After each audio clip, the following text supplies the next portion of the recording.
ګرانو کتونکو په پیښور کې نن 2 کسان قتل شوي دي. یو پېټرول پمپ باندې دستي بم ورغورځول شوی دی او د پیښور د پهاړي پورې پیشتخرې او تهکال تاڼې پولیس چې کوم دي ای د جرایم پیشه خلکو خلاف ډېر زیات متحرک شوي دي او ډېرې ښه او غټې کاروایانې کړي دي. د قتل پیله واقع چې کوم دغه د سوکنو تاڼې په حدود چواګوجرو کې شوې ده، چېرته چې په کورنۍ یو وړه شانتې تنازع باندې واحد لګي شوی دی او خپل پلار ګل محمد یې وژلی دی. د ملزم عمر چې کوم دی هغه 15 سال دی او وجه چې کوم دغه څه کورنۍ تنازع یادوي. دغسې د قتل دویم واقع چې کوم ده هغه هم د سوکنو تاڼې په حدود کې شوې ده، چېرته چې د اجیاباد اوسېدونکی دی طارق ولد ګلزمیر دی د کور نه وتی و، دی بیا نامعلوم کسانو په انقلاب روډ باندې وژلی دی او هلته د لاش پروت و.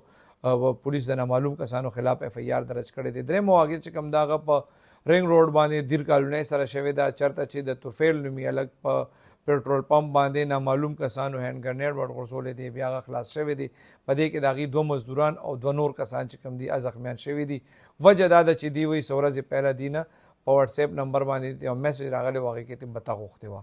د بله واقع چې کوم ده د دغه تاڼې په حدود کې شوې ده، د تاکال تاڼې په حدود کې شوې ده، چېرته چې د تاکال تاڼې پولیس د غلا په کیس کې یو اشتهاري ملزم نیولی دی او هغه نه د غلا 60,000 روپۍ ریکور کړي دي. دې نه علاوه پیشتخرې تاڼې پولیس ډېره زیاته ښه کاروایي کړې ده. هغې ته مخکې ورځو کې یو 2 کسانو اف ای آر درج کړی، ګوهر او موسی، چېرې هغې په رنګ روډ باندې د سورلو په دې ټیکسي کې روان و او هغې نه بیا کسانو په هغه ټیکسي کې چې ناست و یې پیسې مغشتې او موبایلونه مغشتې دي.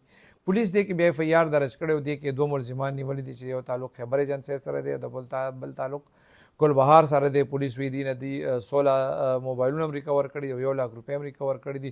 پولیس وایي دي ملزمانو دي ته ویلي چې دي ته ریکواردات دی چې دي په ټیکسي کې 3 کسان ناست دي یا 4 او یو کس دی دي پریښي وي، هغه دي سورلی چې څنګه ځان سره کښېنوي نو ورته وایي چې دا ګیټ ته کولو دی، دا صحیح نه دی بند.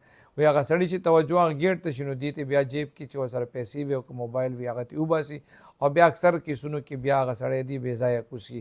بله واقع چې کوم ده هغه د پهاړي پورې تاڼې په حدود کې شوې ده. پهاړي پورې تاڼې پولیس چې کوم دی د جرایم پیشه خلکو خلاف کاروایانې کړي دي. 15 کسان یې نیولي دي. دې کې 2 ملزمان چې کوم دي د هغې سیالکوټ سره تعلق دی. د هغې نه پولیس 12 لاک روپو جعلي کرنسي برآمد کړې ده او چرس هم ترې برآمد کړي دي نورو کسانو نه او آیس هم برآمد کړي دي. پولیس وایي دې ملزمانو دي ته په تفتیش کې ویلې چې یاره دوی به دا جعلي کرنسي کې سیالکوټ ته وړه او هلته بیا په مختلف دوکانونو کې بیا شیزونه اخیستل او هغې له بیا دا جعلي کرنسي ورکوله.